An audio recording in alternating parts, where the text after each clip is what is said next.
चा पी सारी कौन खाइले मनीष मरी जाई पारे।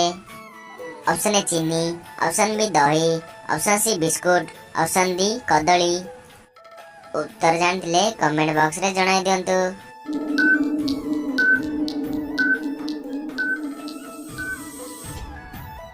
सो फ्रेंड्स सठिक उत्तर देला ऑप्शन नंबर डी कदली।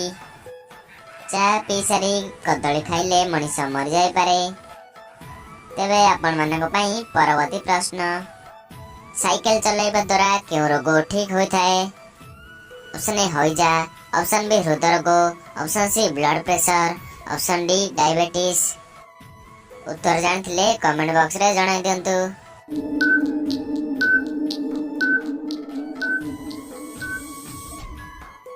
सो फ्रेंड्स सठिक उत्तर देला ऑप्शन नंबर बी हृदय रोग। साइकिल चलाइबा द्वारा हृदय रोग ठीक होई थाए। तेबे आपण मानक पई परवर्ती प्रश्न, पाटी रे कोन लगाइले पाटी घा शीघ्र भल होई जाए। ऑप्शन ए चून, ऑप्शन बी घी, ऑप्शन सी दही, ऑप्शन डी हळदी। उत्तर जानथिले कमेंट बॉक्स रे जणाई दियंतु।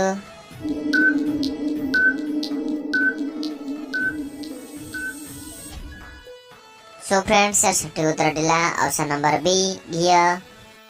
पाटी रे घा होइथिले घी लगाइले पाटी घा शीघ्र भल होई जाए। तेबे आपण मानक पई परवर्ती प्रश्न, प्रतिदिन सकाळू कोन खाइले पोलियो रोग ठीक हो जाए। Option A beet, option B मूला, ऑप्शन सी गाजर, ऑप्शन डी सपुरी। उत्तर जानथिले कमेंट बॉक्स रे जणाई दियंतु।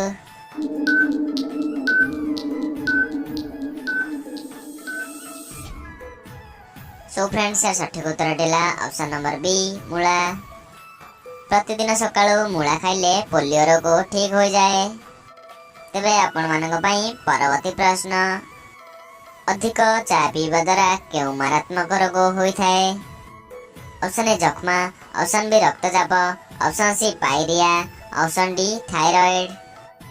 उत्तर जानथिले कमेंट बॉक्स रे जणाई दियंतु।